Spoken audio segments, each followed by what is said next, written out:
mga face mask. Ngayon lang kami magkakasabay kasi. Siya yung nagbudol sa akin dito. Oo. Eh, tignan mo naman kami ngayon. Thank you po. Aivee, tabi tayo. Yay! Apa. Nakapackage ako ng Aerox. Yabang, para makuha ko yung free. Kaya, Kasi parang pay 5, free 2 session. na-share ba yun? Hindi. Bayaran mo ako 50% off. Okay po. So, ito na yung face ko right now. Tinin! Meron akong bagong pimple dito. Hindi ko alam po bakit siya lumabas. Meron akong mga konting bumps. Marami pa rin akong marks. Tinin. Ito, hindi ko alam talaga itong patch na yan na sobrang nag-dry. Uy, i-vlog mo yung mukha mo. Ay, ayun. Wala kayong before. Pero tignan nyo naman. Meron ako din konti dito ulit. Kasi, sa buwan ako hindi nakabalik. Ay, hindi nyo ako naiintindihan kasi ganito ako. So, ayun na nga. Ano yun? Splint. So, ayun. Kwento ko din. Kasi may problema yung jaw ko dito. So, kailangan ko suotin. Parang gagawa. Hindi ako pwede mag-vlog. Bye-bye. Standing balance naman. Tapos na ako mag-steam. Start niya palang mag-steam. Ang lamig. Yun yung gusto ko pag nagsisteam sila. May malamig na face mask. Sobrang lamig talaga.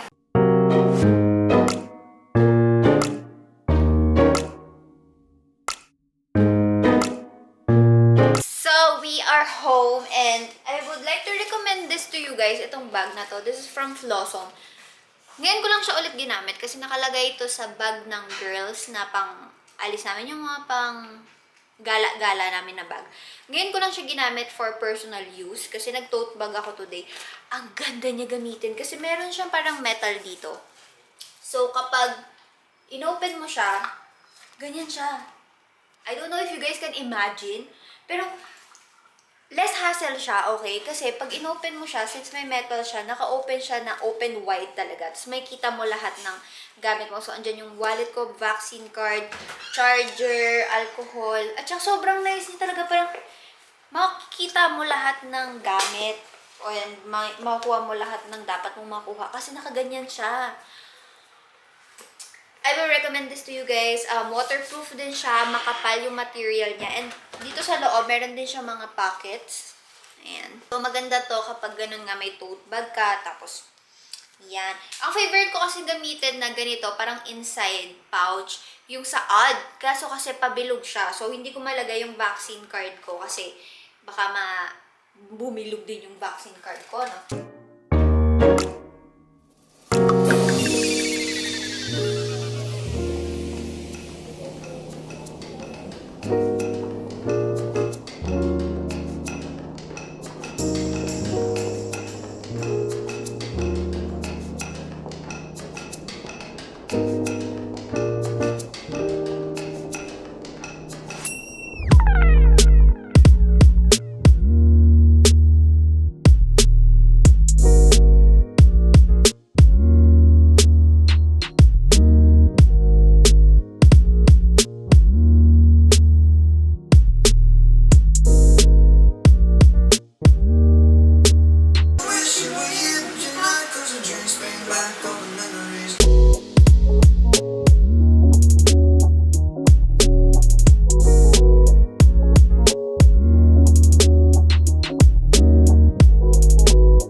Ganyan.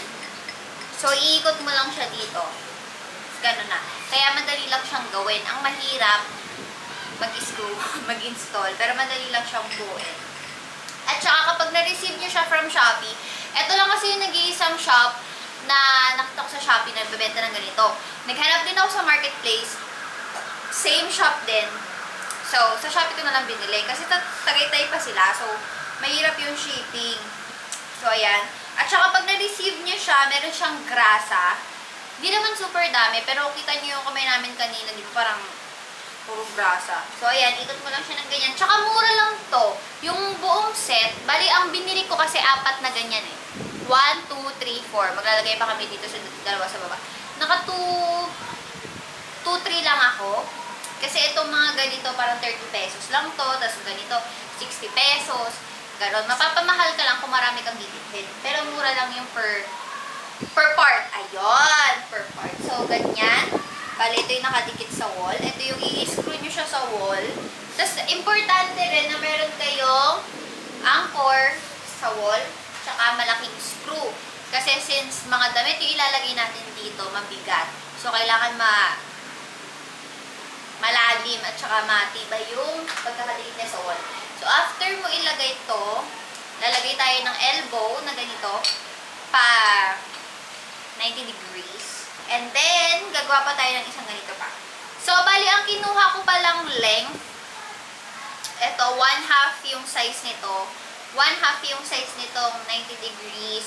Ito, 10 inches. 10 inches. At saka, yung pinaka-length, ito, pinaka-mahaba. Ito yung 36 inches. Marami silang sizes available actually, pero sold out na kasi. So, wala kang choice. Wala ka masyadong pagpipilian, no? Eh, kailangan na rin naman namin. Mabilis lang siya dumating. Actually, siguro mga 4 days via JNT. Yeah! Yun! Tada! Tapos, tikit mo na lang to sa wall. Also, since kung gagamit kayo ng ganito, tapos kung nagre-rent kayo, bawal kayo magbutas sa mga walls, pwede kayong gumawa nung literal na parang sampayan. Yung may stand sa ilalim, tapos pa ganon. Maraming ganon na inspo sa Pinterest akong nakita, pero since pwede naman kami mag-drill dyan, nag-drill na lang kami dyan. Hindi mo ko susama sa picture. Nalikot ako.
closet looks like right now. Medyo magulo pa itong mga boxes na to. Hindi ko pa alam kung saan ko sila ilalagay. But, ayan, hindi pa rin yan final. Sadyang nilipat ko lang sila dyan para ma-take down namin yung closet na nakalagay doon. Pero, ayan ang itsura ngayon. As I've said, sobrang gulo pa nila ngayon. In a few days pa sila maki-clear out kasi hindi pa kami tapos. Mga shelves para for shoes. Tapos, baka maglagay din kami dito pero baka hindi na kasi parang ang peaceful niya tignan dyan. So, ito na lang. Tapos, bubuksan namin tong pinto. Ito na ulit yung pinto na gagamitin.